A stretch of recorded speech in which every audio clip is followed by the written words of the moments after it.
kabayan, ito na naman tayo, nagbabalik. Update lang tayo dito sa RS4 2 na na-purchase natin.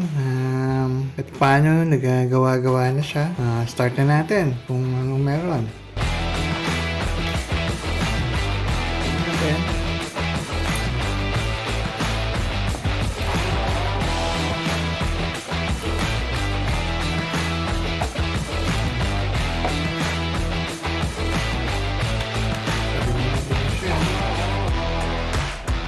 So, ito siya ngayon. Malinis lang.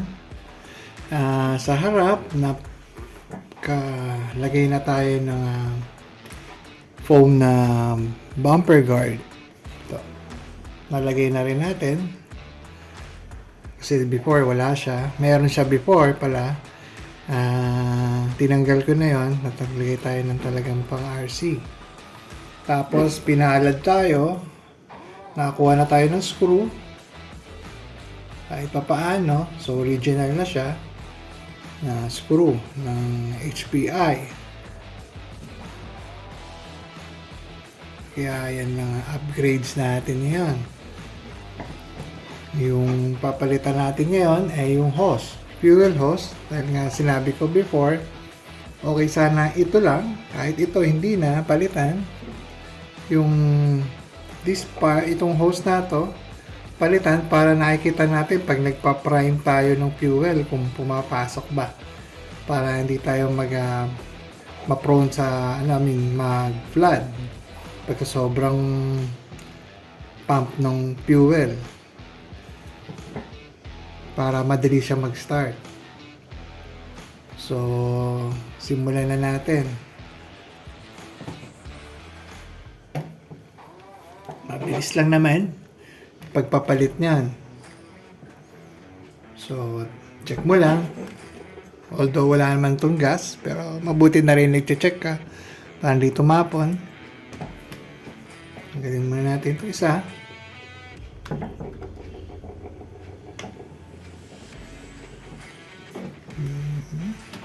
Second,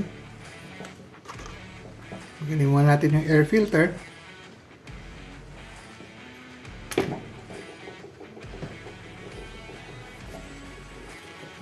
Yan, nakikita natin yan. Yung throttle body. Ganyan muna natin yan.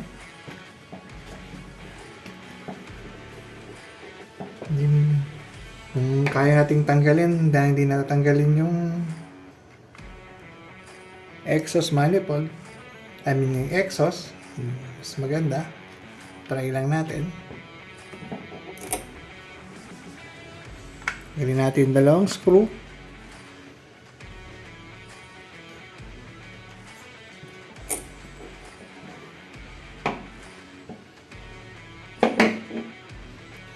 Okay. Ayan, angat lang.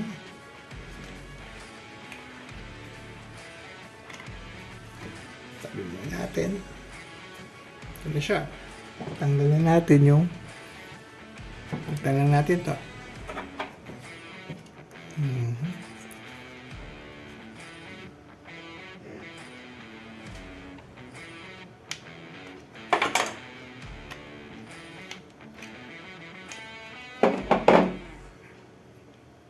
So, test muna natin kung tama ba yung size.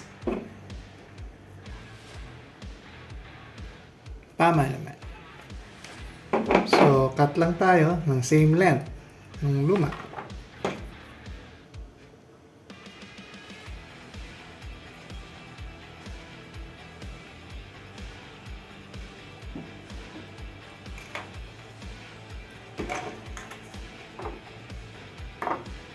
Okay. Ayusin lang natin yung pagkakat.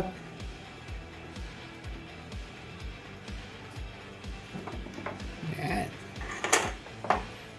So, ganoon ulit. Kabit lang natin.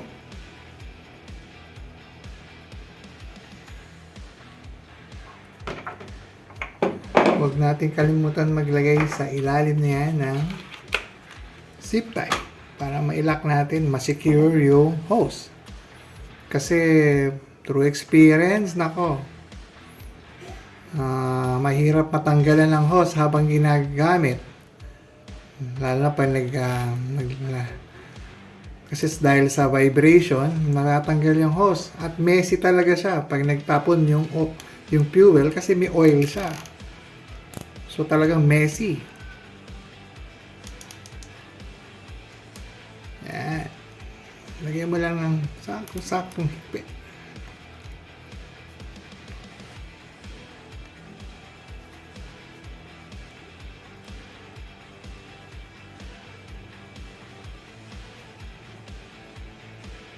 Cut natin yung excess.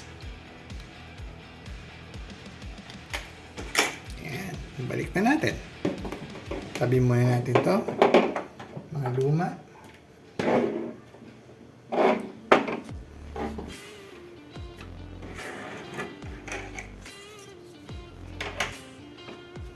I-reroute mo ulit yung hose dun sa dati.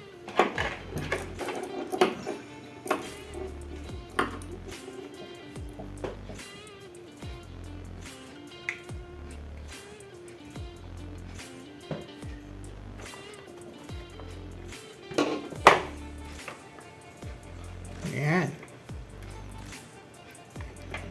Install mo lang. Double check mo lang.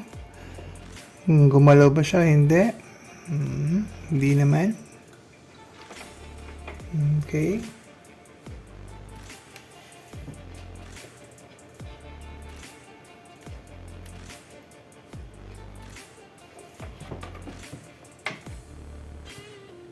Balik natin yung screws.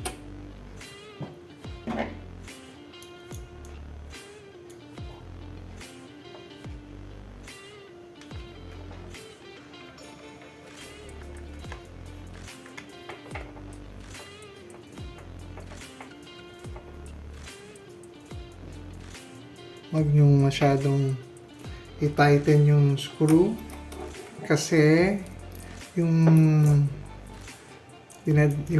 pinagano ng screw ay made of plastic kaya madali siya masira.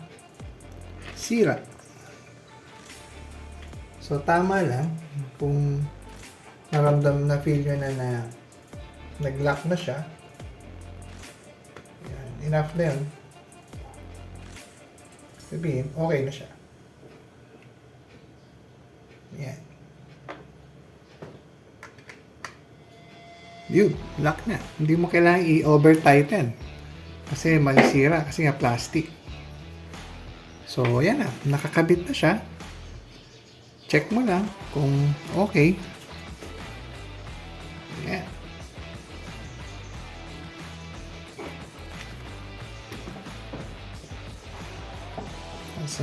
Balik lang natin yung kanyang air filter. Yan. So, test na natin kung test natin siya kung okay siya. Basta check nyo lang, walang kink yung hose. So, yung flow ng fuel ay maganda. Tapos, checkin nyo rin yun. Yung part na yun, yan, sa throttle body, dapat pag hindi siya tumatama doon. Yung linkage na yun, sa throttle body, yung linkage, dapat may free play siya, may space para hindi siya nagbabump dun sa hose. Tama lang yung length na ginawa natin. Okay. Yun. Pagpalit tayo ng hose. So, ito na. Nabubuo na siya. Gawin na rin natin yung sa exhaust na hose. Palitan na rin natin. Ito, nag-cut na rin ako. Lagay na natin. Para pantay na yung color niya.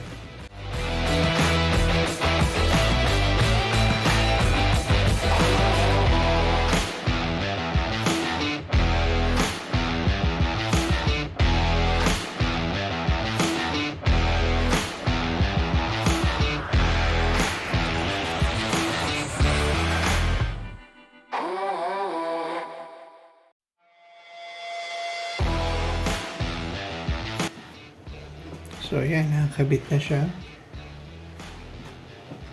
Hindi lang ayoko sa klase ng exhaust na ganito. Yung kanyang saan nilalagay yung hose masyadong masikip. Kaya yung hose nakikink minsan. Kaya wala tuloy pressure papunta doon. Kaya minsan messy lumalabas dito. Hindi katulad nung yung sumunod na version ng mga exhaust na, yung round na, yung tube. Nasa ibabaw na yung pinaka niya, bulb niya. So yan. Lagyan na lang natin ng mga zip tie. Okay na tayo. Okay. Na-secure na natin ng zip tie, yung hose sa exhaust. Tapos shinorten ko pa siya para walang masyadong fold na pwedeng magkaroon ng kink na ganun or ma-block siya. So iniklian ko pa para mas maganda tingnan. So yan, same na sila ng color. Kita mo na lahat. Kasi minsan nagbabara yung mga excess ng fuel yung galing sa exhaust. Diyan. So at least doon, check natin pag transparent. Lalo na dito, nakikita naman natin kung may fuel siya o wala. Okay, yan. Natin na.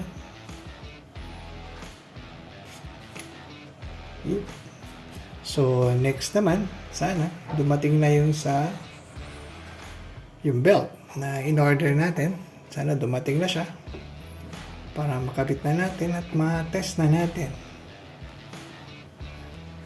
Although na-test ko na siya, maikli lang naman kasi ayaw ko rin kasing two wheel lang siya sa harap kasi nga medyo may kalumaan na rin tong belt sa front wheel niya, yung pinakamahabang belt. So iniingatan ko rin kasi mapupwersa siya kung nandito lang lahat. Hoping na dumating na next week yung belt para ma-enjoy na natin siya. Yun lang naman. Tapos tingnan natin kung ano pang magagawa natin dito. Yan muna sa ngayon. And may tanong kayo sa akin, kabayan, comment lang kayo. Sasagutin ko kung hanggang kaya ko masagot. Tapos please, kung nagustuhan nyo, please like and subscribe. Para thank you mga kabayan. Hanggang muli sa susunod nating post. Baka yung belt na yan, makabit na natin yung belt. Okay.